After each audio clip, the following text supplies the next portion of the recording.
Hello children. आज हम chapter 5 जो हमारा चल रहा है नेचुरल डिजास्टर्स, उसमें हमने अर्थक्वेक, वॉल्केनिक एरप्शन, फ्लड देख लिया था। आज हम देखेंगे फेमाइन। फेमाइन मीन्स क्या होता है? ड्रॉट, जो सूखा पड़ जाता है ना, उसके बारे में देखेंगे कि ये भी एक नेचुरल डिजास्टर है। जहाँ पानी की शॉर्टेज होती है वहाँ पर ये अक्सर होता है प्रॉब्लम। तो स्कैंट मैं रीड करूँगी और एक्सप्लेन करूँगी, तो ध्यान से सुनिएगा। Scanty rainfall lead to the drying up of the groundwater and storage of food and water.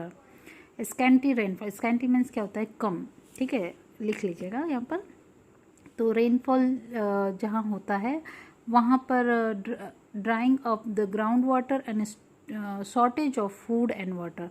तो वहाँ पे क्या हो जाता है कि जो ग्राउंड वाटर जो है वो सूख जाता है और पानी की खाने की कमी हो जाती है। This condition is known as famine. इसे ही क्या कहा जाता है? फेमाइन कहा जाता है।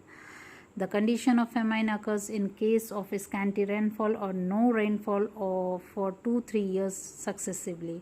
ठीक है, ये जो प्रॉब्लम है क्यों होती है? बारिश की कमी के कारण, और 2 से 3 साल लगातार अगर बारिश ना हो तो ये प्रॉब्लम हो जाती है किसी भी एरिया में, किसी भी स्टेट में, सिटी में। The possibility of famine is less if we plant more trees. अगर हमें ये परिस्थिति नहीं लानी है कि सूखा पड़े हमारे राज्य में, हमारे शहर में, तो हमें क्या करना चाहिए? ज़्यादा से ज़्यादा प्लांटेशन करना चाहिए। ठीक है, तो ये एक फेमाइन हो गया। Now cyclone. अभी साइक्लोन जो तूफान आता है ना, उसे कहा जाता है। The simple meaning of cyclone is air which blow at a great speed. ठीक है, सिंपल मीनिंग देखिए हम साइक्लोन का कि ये है जो हवा तेजी से चलती है, उसे तूफान कहा जाता है। It can be called a storm और व्हर्लविंड। ठीक है, इसे क्या कहा जाता है? स्टॉर्म कहा जाता है या व्हर्लविंड कहा जाता है। मतलब वो हवा जो तेज चलती है, तूफान कहा जाता है। The coastal area of India experience cyclone every year. जो कोस्टल एरिया है भारत का, वहाँ पे हर साल इस तरीके के तूफान देखे जाते हैं। The eastern coast specially experience it every year. ठीक है, ईस्टर्न एरिया जो है, पूर्वी जो घाट है, वहाँ पर अधिकतर इस तरीके का तूफ़ान देखने को मिलता है। अभी भी हमारे एक स्टेट में आया था ओडिशा में। ओडिशा वेस्ट बंगाल जो है, वहाँ के स्टेट्स में फील किया गया था, जिसको नाम अम्फान दिया गया था, अगर आपको याद हो तो। ठीक है, तो अम्फान नाम का एक तूफ़ान आया था। The adjacent region also feel the effect of cyclone when it is at highest intensity. ठीक है, तो जो एडजेसेंट रीजन होते हैं, मीन्स जो उस राज्य से जुड़े, जैसे कि मेन तो इसका सेंटर कहाँ पर था? उड़ीसा में था, बट बिहार, बंगाल, झारखंड, उन सभी स्टेट में ये तूफ़ान फील किया गया जो अम्फान आया था।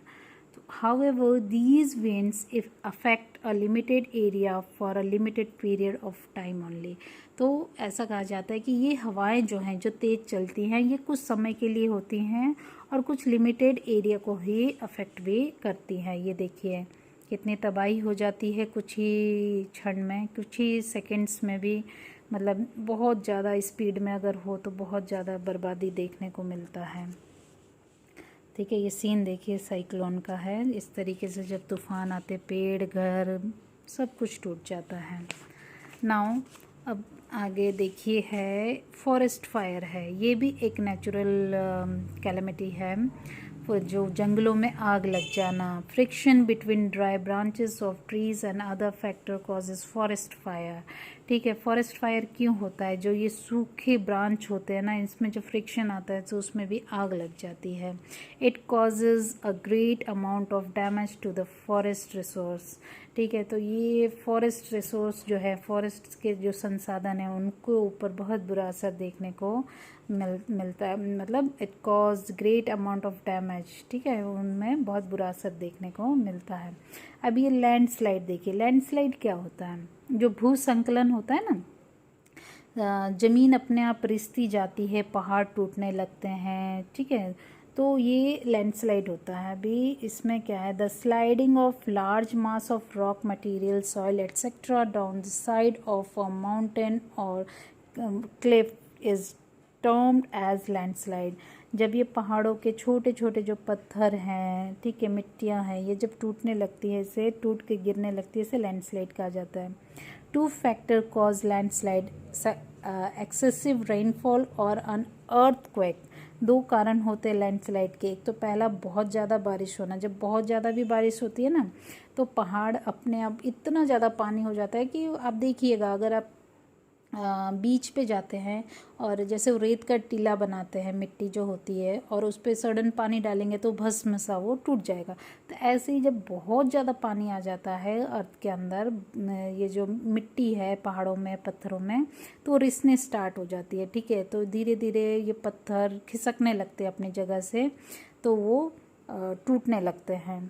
तो एक तो ये रीज़न हो गया। दूसरा अर्थक्वेक तो पता ही, हमने देखा कि जब ज़मीन हिलती है तो ऑब्वियस, अगर ऐसे इस तरीके बहुत ज़्यादा स्पीड में हो अगर अर्थक्वेक, तो पहाड़ों में भी बहुत बुरा असर पड़ेगा और वो टूटने लगेंगे, तो उससे भी लैंडस्लाइड होगा। For example, in the rainy season the railway transportation in Konkan gets obstruct due to a landslide. ठीक है, इस तरीके से कोंकण गेट जो कहा जा, गेट्स, कोंकण जो गेट्स है ऑब्स्ट्रक्टेड ड्यू टू लैंडस्लाइड, तो उसको बंद कर दिया गया था। इस तरीके से उनको फेस करना पड़ा रेलवे ट्रांसपोर्टेशन में, मतलब रेल नहीं चल पाई, ठीक है, बसेस, रेल, ये सब कुछ बंद कर दिए गए थे।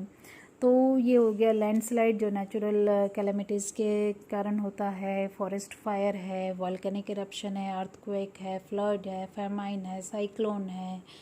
तो इस तरीके से यहाँ पे हमारा ये चैप्टर कंप्लीट होता है। आई होप कि आप लोग अच्छे से समझ गए होंगे कि नेचुरल डिज़ास्टर क्या है, ठीक है। तो नेक्स्ट हम इसका रिटन वर्क स्टार्ट करेंगे। तो थैंक यू।